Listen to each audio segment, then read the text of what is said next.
Bonjour à tous et bienvenue sur la chaîne Hélios Guidance. Je vous renouvelle tous mes vœux de bonheur pour cette année 2023. Quant à moi, je vous ai réservé quelques nouveautés. Cette année, il y aura des événements en présentiel dans les alentours de Bordeaux pour des formations ou des stages découvertes. Il y aura également des formations en autonomie de niveau 2 pour toujours plus d'approfondissement dans votre lecture du tarot et votre autonomie. Il y aura des nouvelles vidéos qui seront basées sur des méditations guidées et d'autres où je vous présenterai vos missions de vie selon votre chemin de vie numérologique et votre signe astrologique. Il y aura également une nouvelle chaîne secondaire qui, elle, sera essentiellement composée de shorts dans lesquels je vous apporterai quotidiennement les messages des guides, des horoscopes ou des petites phrases à méditer. Je continuerai évidemment à vous proposer mensuellement vos guidances générales et sentimentales. Ça ne changera pas, mais n'hésitez pas à vous abonner si ce n'est pas déjà fait et surtout à activer la petite clochette des notifications pour être averti de toutes ces nouveautés. Vous pourrez également continuer à aller sur mon site heliosguidance.com pour voir toutes les infos que j'y mettrai et évidemment, je le mettrai à jour régulièrement. Je vous laisse avec votre tirage du mois de janvier.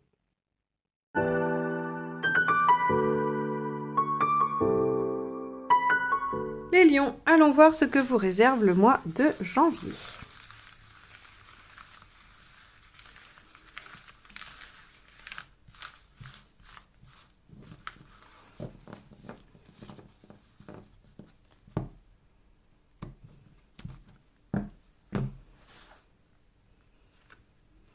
Le mât. Avec le mât, on a un nouveau départ, on a de l'innovation, des choses qui se présentent comme une nouvelle page de vie qui s'ouvre. Alors, le mât ne sait pas vraiment où il va, il est un peu dans l'incertitude, mais par contre, il a confiance en ses capacités acquises dans les cycles précédents pour pouvoir se débrouiller et faire face à toutes les difficultés qui pourraient se présenter.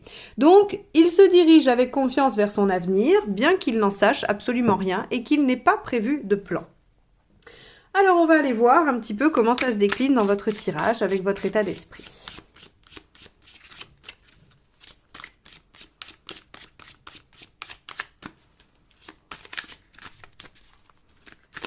Alors, les lions, janvier 2023.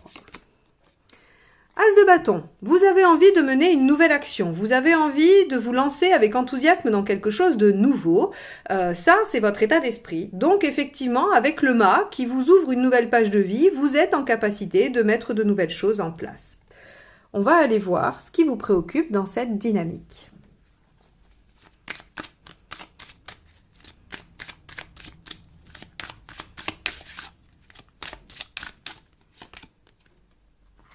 Le 6 d'épée, ce qui vous préoccupe, c'est le temps que ça va mettre. C'est le fait d'être entre deux rives. Le 6 d'épée, c'est la transition. Quand on quitte la rive A pour aller vers la rive B, il y a ce temps intermédiaire où on n'est plus sur A et on n'est pas encore sur B. Donc on est un peu au milieu de nulle part et les choses ne sont pas forcément, ne sont pas stables ou ne sont pas constantes. Et ça peut vous poser problème. C'est comme si vous vouliez être arrivé avant d'être parti et comme si vous aviez peur du temps que ça allait prendre. Ok, on va aller regarder un peu plus loin l'événement. On avait vu sur votre prédiction 2023 que c'était une année pleine de surprises et de rebondissements. Donc, vous commencez déjà l'année avec l'envie de bouger des choses, de faire de nouvelles choses. On va aller voir ça. Allez, hop, l'événement. La reine d'épée. La reine d'épée, c'est les décisions lucides, claires, tranchantes, qui sont faites avec le mental, en toute objectivité. Là, on ne se laisse pas du tout dépasser par l'émotionnel. La reine d'épée, on lui a déjà fait subir des choses, elle n'a plus du tout l'intention de se faire avoir, donc elle aurait tendance, même parfois un peu trop, à trancher, sans se soucier de ce que ça peut provoquer comme émotion. Alors, est-ce que vous décidez de vous lancer dans une nouvelle activité, dans une nouvelle action, sans trop réfléchir à ce que ça vous fait ou ce que ça peut faire? On va voir, on va aller développer ça avec la suite. On va aller voir ce qui vous aide.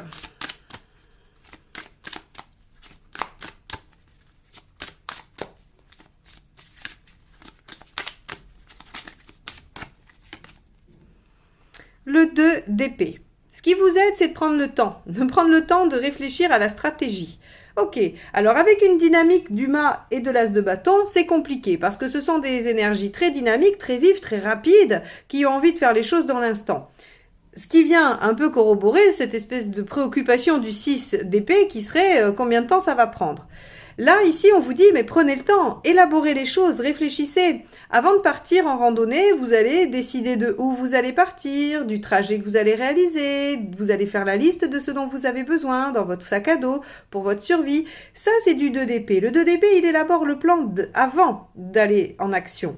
Donc, on vous dit, élaborer le plan d'action avant de passer à l'action serait aidant. Alors, qu'est-ce qui ne vous aide pas?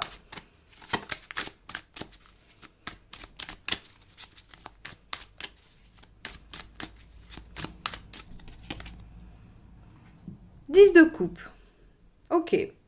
Alors, le 10 de coupe, quand il est là, ici, à cette place-là, il a deux extrêmes. C'est soit on se laisse déborder par la vie affective, et elle prend trop de place, et elle empêche d'être dans cette action ou dans cette réflexion, ou alors elle justifie cet emballement ici, hein, très précisément pour vous, ou bien des difficultés relationnelles vous poussent à agir avec ce mât et cet as de bâton, c'est-à-dire de façon impulsive et non raisonnée. Si je dis ça, c'est parce qu'on a ici ce 2 d'épée qui vous dit que ce qui vous aiderait, ce serait d'être un peu plus réfléchi.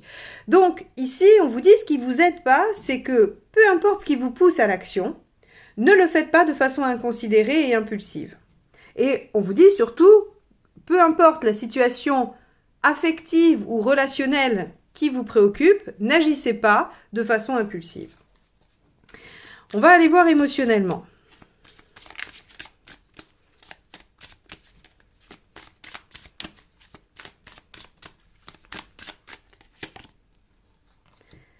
Cinq de denier. Vous avez des craintes, vous avez des peurs. Alors, est-ce que vous pourriez vouloir vous lancer dans quelque chose de nouveau pour fuir des peurs et des craintes, et notamment sur le plan affectif? Je rappelle que l'affectif, ça peut être amical, familial ou amoureux. On a avec ce 5 de denier dans l'affect la peur de manquer, la peur de perdre, la peur de ne pas savoir trouver, retrouver. Bon, on va avancer, on va aller voir. Matériellement, qu'est-ce qui se passe par rapport à ça?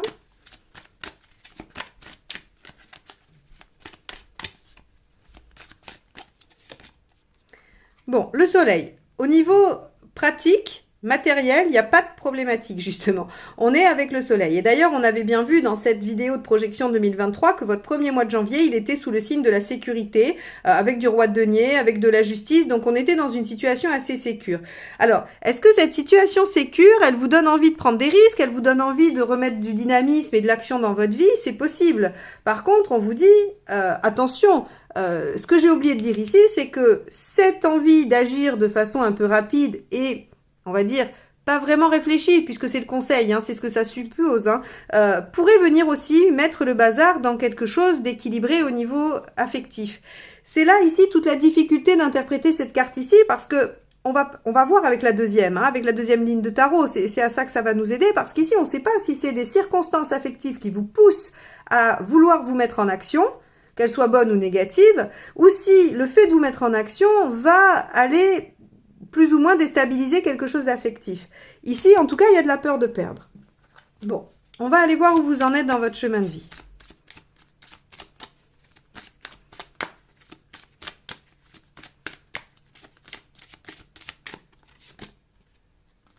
De bâton, vous en êtes à régler des conflits intérieurs, parce que là, sur cette zone-là, hein, ça pourrait être des désaccords avec quelqu'un d'autre, mais dans la position chemin de vie, c'est vous par rapport à vous-même. Donc là, on est sur du conflit intérieur. Alors, ce qui est intéressant quand même dans le 5 de bâton, c'est que ce conflit intérieur, cette confrontation avec vous-même, elle est quand même positive et à visée évolutive. C'est-à-dire qu'à vous confronter à vos propres peurs et à vos propres contradictions, vous allez trouver des réponses à certaines questions.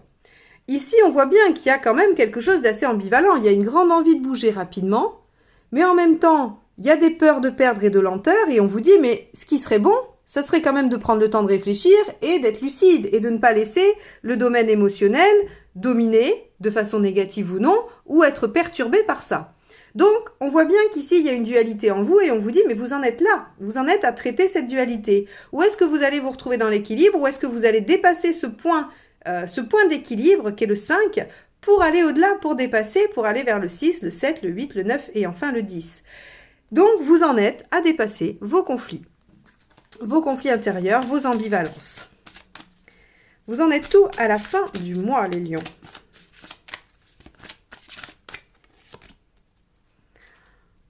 Cavalier de denier. Le cavalier de denier, lui, il poursuit ses efforts. Vous en êtes à avoir compris qu'il fallait du temps pour réaliser les choses et que vous allez probablement devoir faire des efforts sur un certain temps. Alors, le certain temps, il va dépendre de ce que vous entreprenez, bien évidemment. Si c'est un tout petit projet, ce sera plus court. Si c'est le projet de votre vie, ce sera plus long. Quoi qu'il en soit, le cavalier de denier, lui, il est capable de faire les choses petit à petit, quotidiennement, mettre chaque pierre une à une à l'édifice qu'il construit. Donc, vous en êtes là à la fin du mois de janvier. Vous avez compris que les choses ne pouvaient peut-être pas se faire en un instant, qu'elles allaient prendre du temps et que peut-être le fait de prendre du temps allait vous permettre d'y voir plus clair, d'être plus lucide, plus objectif et de moins risquer de choses sur le plan émotionnel. Bien, on va aller voir avec la deuxième ligne de tarot parce que ça va être intéressant de voir comment sont aspectées certaines cartes et notamment ce 10 de coupe. Pendant que je brasse ce jeu, je me permets de vous demander de liker et de commenter les vidéos puisque YouTube a choisi de valoriser les contenus avec cette méthode-là, c'est-à-dire qu'il valorise les chaînes qui ont beaucoup de likes et beaucoup de commentaires. Alors, si vous voulez m'aider, me soutenir pour que je puisse continuer à vous proposer ces guidances gratuites mensuelles, eh bien, n'hésitez pas à le faire et je répondrai à vos commentaires avec grand plaisir. Merci d'avance. Allez, lion, hop là, état d'esprit. Alors, celle-ci veut absolument sortir. On va regarder laquelle c'est. 10 d'épée. 10 d'épée, dans votre volonté, vous avez envie d'en finir avec quelque chose qui vous fait souffrir. En finir avec quelque chose qui fait souffrir, ça peut être un comportement, une idée, une croyance, un boulot, une relation, peu importe. Ça peut être quelque chose de concret comme quelque chose d'intérieur. J'aurais tendance à penser qu'on est sur de l'intérieur, hein, du psychologique, c'est-à-dire en finir avec quelque chose qui ne vous aide pas à progresser, par exemple. Ok.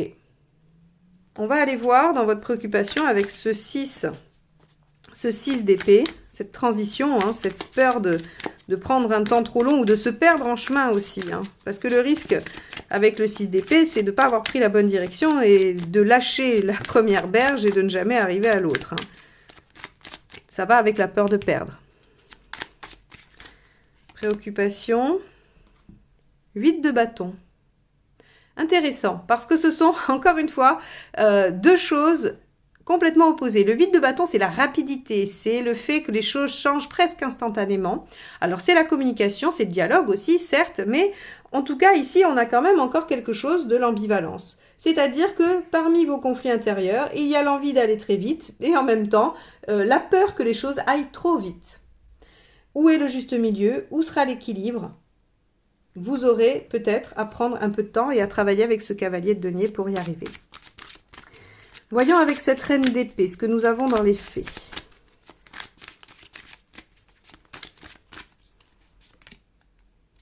As de pentacle. Ok. Il y a donc bien quelque chose à développer. Si vous avez envie de partir sur une nouvelle page, ou en tout cas d'alimenter de nouvelles actions, c'est parce que vous avez quelque chose qui semble prometteur, un potentiel qui va, grâce à vos efforts, pouvoir donner de beaux fruits. C'est le principe même de l'as de denier. On vous dit, vous avez de l'or dans les mains, si vous savez vous en servir, eh bien, vous démultiplierez cet or. C'est vraiment ça. Donc, ici, on vous dit, si vous arrivez à être lucide, objectif, eh bien, vous pourrez déployer ce potentiel. Comment le faire? Ne vous laissez pas happer par des considérations qui sembleraient être relationnelles. N'ayez pas peur, réglez vos conflits intérieurs. Matériellement, il n'y a pas d'objection, il n'y a pas de problématique pour l'instant. On verra la deuxième carte. Et grâce à vos efforts, vous devriez pouvoir poursuivre cet objectif, cette réalisation de potentiel. Alors, avec ce 2 d'épée, qu'est-ce qui vous aide? On avait vu élaborer la stratégie, prendre le temps d'y réfléchir, en tout cas. Ben, on a le roi d'épée. Voilà, utilisez votre intellect, toute votre capacité pour mener à bien et réaliser vos idées, vos envies. Le roi d'épée, c'est celui qui a absolument toutes les compétences pour concrétiser ce qu'il a en tête, hein, puisque c'est de l'épée. Donc, on est vraiment... je sais concrétiser mes idées. Mais on est dans l'épée, hein. Donc, on vous demande d'être dans le mental quand même. Alors, avec ce 10 de coupe, on avait vu que ça serait intéressant de voir comment il était aspecté pour voir ce qui vous entravait, ce qui vous bloquait, ce qui était gênant. La reine d'épée. Ok. Ah ben, vous voyez, ici, on vous dit, vous êtes en reine d'épée. C'est la même ici qui vous entrave. Alors, comment comprendre ça? Eh bien, toujours sur le principe de la dualité. Je dis souvent à mes élèves, quand vous avez des choses contradictoires dans les tirages, ne pensez pas que c'est contradictoire. Pensez toujours à l'ambivalence. Nous ne sommes faits que d'ambivalence.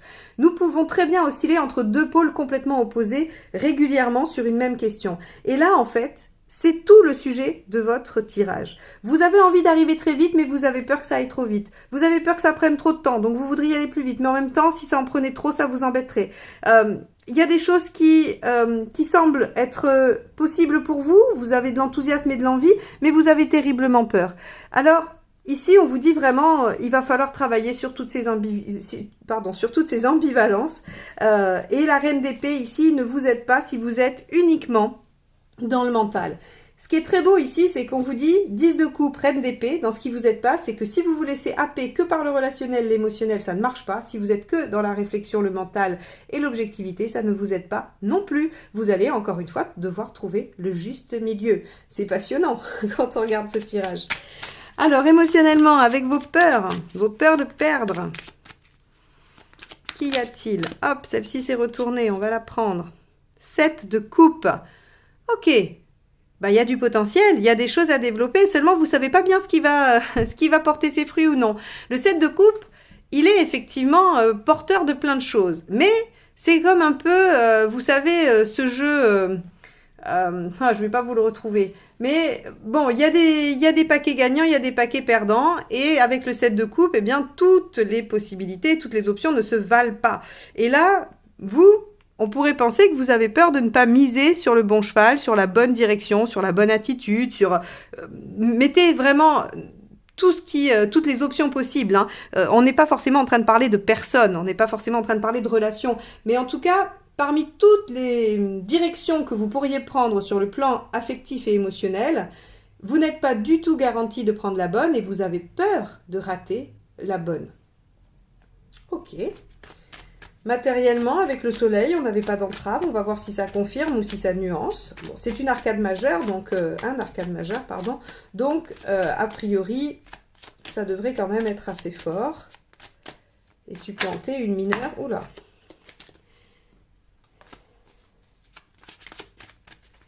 Allez. 10 de coupe. Ok. Rien ne bloque votre réalisation, votre aboutissement, votre épanouissement. Et vous pouvez vous servir de choses purement pratiques et matérielles pour aller vers un épanouissement personnel. Alors, qu'est-ce que ça peut vouloir dire? Vous pouvez user de tout ce qui est concret. Le concret, c'est pas que l'argent, hein. Le denier ne parle pas que de l'argent, il parle du temps, il parle des moyens, il parle des outils. Donc, vous pouvez concrètement œuvrer à votre réalisation, à votre bonheur. Si par exemple, je vais prendre un exemple tout bête, mais si votre bonheur c'est de vivre dans une maison qui ressemble à ça ou ça, eh bien on vous dit, vous pouvez vous servir de ce que vous possédez pour réaliser. Donc vous pouvez faire les travaux nécessaires dans votre intérieur, vous pouvez mettre en place les choses très concrètement pour aller vers votre réalisation et ce qui vous rend heureux. Bon, on a un tirage très touffu, qui en plus va... j'ai vraiment la sensation d'un ping-pong entre un aspect et un autre. Je pense que c'est le reflet de ce qui se passe en vous, de cette ambivalence, de ces contradictions intérieures, de ces envies de réalisation et en même temps ces peurs. Voilà, je pense que le tirage est vraiment le reflet de tout ça. On va regarder avec ce 5 de bâton où vous en êtes dans votre chemin de vie. Hop, bah celle-ci est sortie. 8 d'épée.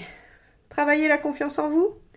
Savoir qu'il y a des options autres que celles auxquelles vous avez pensé. Le 8 d'épée, c'est vraiment être capable de regarder dans d'autres directions que celles qu'on a l'habitude de voir pour trouver les issues, les sorties. C'est vraiment... vous en êtes à régler vos conflits intérieurs pour reprendre confiance en vos capacités et trouver les solutions à vos problèmes. Waouh! Et le fait de trouver les solutions à vos problèmes vous permet d'œuvrer lentement, mais sûrement, à votre réalisation d'un point de vue très concret. Ok. Alors, avec ce cavalier de denier, justement, qu'avons-nous? Eh bien, nous avons le cavalier de bâton. Donc, on est bien dans une dynamique qui va de l'avant, qui est en train d'œuvrer peu à peu.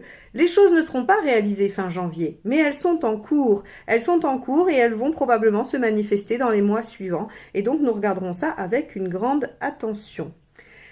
Les lions, je vous souhaite un excellent mois de janvier. N'hésitez pas à aller voir votre signe lunaire et votre ascendant pour plus de détails, pour essayer d'affiner. Si vous faites la synthèse des trois, vous aurez quelque chose de plus personnel.